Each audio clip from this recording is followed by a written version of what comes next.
नमस्कार मित्रों आज हम लोग लीलावती ग्रंथ जिनके नाम पे लिखा गया है लीलावती जी, उनके जीवन में वैधव्य योग और उस वैधव्य योग में छिपे राजयोग को समझने का प्रयास करेंगे, उसके बारे में जानेंगे हम।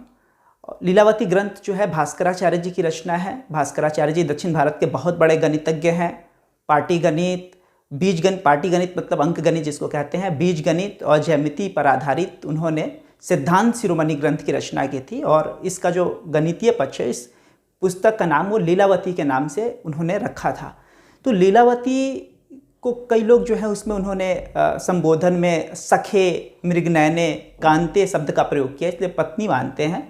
और लेकिन जो किंवदंती हैं, लोगों जन कथाओं में है, वो उनकी पुत्री के रूप में उसको एक्सेप्ट करते हैं। कई जगह बाले शब्द का भी प्रयोग किया गया है। प्रेम से सखे मृगनयने अपने बच्चे के लिए भी कहा जा सकता है। तो वो दोनों ही दृष्टि से बात करेंगे। अगर उनके ग्रहों के हिसाब से जो उनका वैधव्य योग है वो पत्नी के रूप में और संतति के रूप में, दोनों के रूप में बात करेंगे कि कैसे वैसे योग में, एक वैधव्य योग के साथ ही कैसे ऐसा योग का निर्माण हो रहा है कि आज तक उनका नाम लिया जा रहा है। अक्षय कीर्ति जिसको कहते हैं कि कभी न समाप्त होने वाली जो कीर्ति है, सम्मान उनको मिला उस ग्रंथ के नाम से। तो जो कहानी है वो ये कहती है कि भास्कराचार्य जी की एक ही संतान थी, वो लीलावती थी। और वो ज्योतिष के विद्वान थे, पहले गणित के विद्वान, अक्सर ज्योतिष वगैरह से संबंध रहती थी आपस में। तो वो जो है वास्तु, ज्योतिष, इन सब का आपस में संबंध रहता था। तो उन्हें ज्योतिष से ये पता चल गया था, ज्योतिष के ज्ञान से, कि उनकी पुत्री जो है को वैधव्य योग मतलब विधवा होने का योग उसकी कुंडली में, सेपरेशन के योग हैं, विधवा होने के योग हैं। तो वो फिर उसके लिए बहुत दुखी रहते थे। लेकिन उन्होंने एक परिमार्जन किया कि विवाह का जो समय शुभ से शुभ जो कर सकते थे उसको करने का प्रयास किया, कि सबसे अच्छा लग्न उन्होंने चुना, ऐसा लग्न कि इस योग को टाला जा सके। लेकिन परमात्मा की मर्जी के आगे कोई क्या कर सकता है। वो उन्होंने ये काम किया कि पहले के समय घड़ी का नहीं थी, तो उसको जल घड़ी जो थी ना, उसका प्रयोग करते थे। वो करते थे कि एक बड़े से कटोरे के भीतर छोटा सा एक छेद कर देते थे और उसको मटका वगैरह में पानी के भीतर उसको स्थापित कर देते थे कि वो धीरे धीरे धीरे पानी उसमें आती रहेगी। जब पूरा भर जाएगा और वो जब डूब जाएगा तो माना जाता था कि एक घड़ी बीत चुकी है। इस तरीके का बनाया होता था। तो एक घड़ी बाद जो है लग्न, वो शुभ लग्न आने वाला था, तो काउंट करने के लिए उसको उसका प्रयोग किया गया जल घड़ी का। क्या हुआ कि ये सज संवर के बैठी हुई थी विवाह के वहाँ मंडप में जाने के लिए लीलावती, और लीलावती के हाथ जो आभूषण थे उसमें से मोती का कोई दाना निकल के गिर गया उसमें, और वो जो छेद था वो बंद हो गया। तो लोग प्रतीक्षा करते रह गए कि अब एक घड़ी होगा, अब एक घड़ी होगा, और समय बीत गया। और जो लग्न का जो शुभ समय था वो बीत गया, और फिर दूसरे समय में ही विवाह करना पड़ा, और वो बेचारी विधवा हो गई। और फिर पिता पुत्री दोनों के ऊपर भीषण आपदा आ गई। फिर वो उसका बच्ची का मन कहाँ लगे, तो उसको गणित सिखाने लगे, बताने लगे। और बड़े प्यार से उन्होंने, लीलावती में बड़े प्यार से बाले प्रश्न पूछ के कि ऐसे अगर 1000 को 100 से गुना करेंगे तो क्या होगा, बड़े प्यार से बताया है। पुत्री भी जवाब दे रही, इस प्रकार का जो है कन्वर्सेशन। तो बच्ची को तैयार किया, उसका भी मन लग गया, वो भी जान गई कि मैं गणित के लिए बनी हूँ। नॉर्मली अगर विवाह करके कहीं चली जाती तो अपने सामान्य जीवन में वो व्यस्त हो जाती। वो इस तरीके से अपने वैधव्य का उपयोग यहाँ करने लगे। और वो कहते हैं कि गणित का जो पोर्शन है उसमें उसका बहुत बड़ा योगदान है। पाटीगणित, अंकगणित, बीजगणित और ज्यामिति में गणित वाला पोर्शन जो है उसमें उसका काफ़ी योगदान मानते हैं लीलावती का।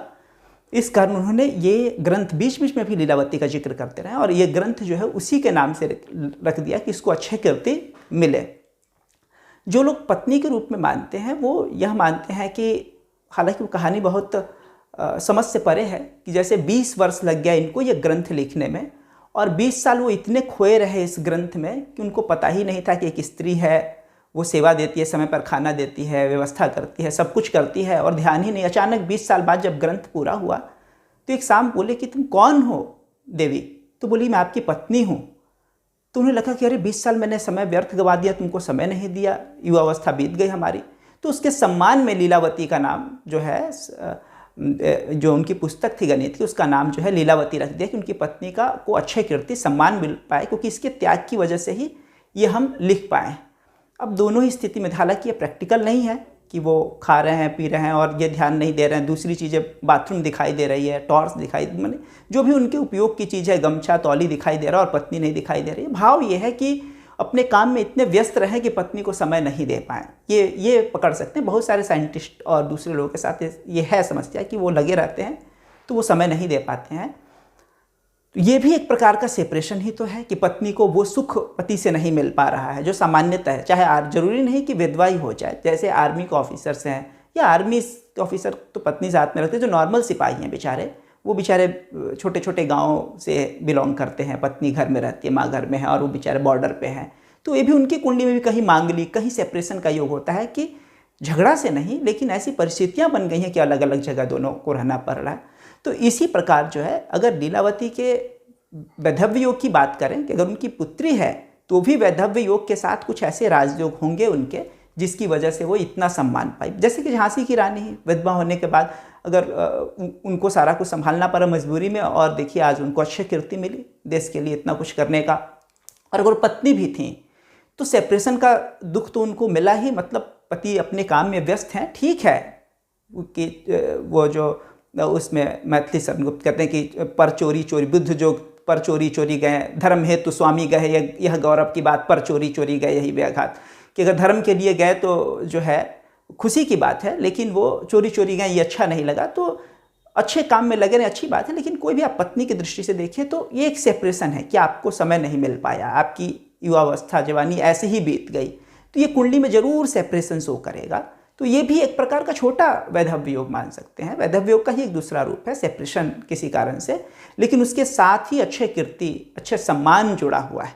अगर मान लीजिए उनके सप्तम भाव में ऐसा वो सप्तमेश, इत्तेफाक की बात है कि मार्केश भी होता है, और अगर कर्क लगन हो जाए या सिंह लगन हो जाए, सप्तमेश के साथ अष्टमेश भी हो जाता है, षष्टेश भी हो जाता है, तो कुछ ऐसे योग बन जाते हैं कि वो ठीक है खराब कष्ट का कारण बन गया होगा, लेकिन उसके साथ ही वो अच्छे कीर्ति भी कुंडली में योग होगी। तो यह आवश्यक नहीं कि कोई अगर जीवन में दुख तकलीफ आया है तो केवल सिर्फ दुख के लिए आया, हो सकता है कि उसके पीछे कोई बहुत बड़ा दूसरा राजयोग छिपा हो। जैसे एपीजे अब्दुल कलाम बनना चाहते थे, पायलट नहीं बन पाए तो इतने बड़े साइंटिस्ट बने, राष्ट्रपति तक गए, नहीं तो वो पायलट बन के ही सामान्य तरह जाते।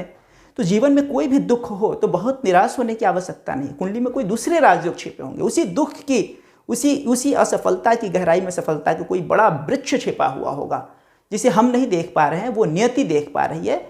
लीलावती की कहानी से हमें यही समझने को मिलता है कि अगर वो वैधव्य योग, वो सेपरेशन का योग ना होता तो आज हम लोग लीलावती की बात नहीं कर रहे होते। लीलावती के नाम से इतने हॉस्पिटल, दूसरी चीज़ें उस लीलावती के नाम से नहीं पड़ी, लेकिन वो लीलावती इतनी फेमस हुई कि उसके नाम लोगों ने अपने बच्चों के, परिवार के रखे, और बाद में लीलावती नाम से बड़ी बड़ी चीज़ें एस्टेबल हुई।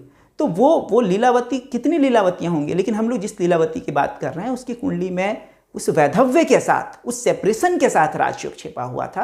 तो जीवन में बड़े से बड़ा दुख आ जाए उसके बावजूद भी विचलित नहीं होना चाहिए, उसमें भी कुछ हमारा आगे परमात्मा कुछ अच्छा छिपा के रखा हुआ हो सकता है। वो परमात्मा ही जानता है कि भविष्य के गर्भ में क्या छिपा है, इसलिए निराश होने की ज़रूरत नहीं है। ठीक है, फिर जय श्री कृष्ण।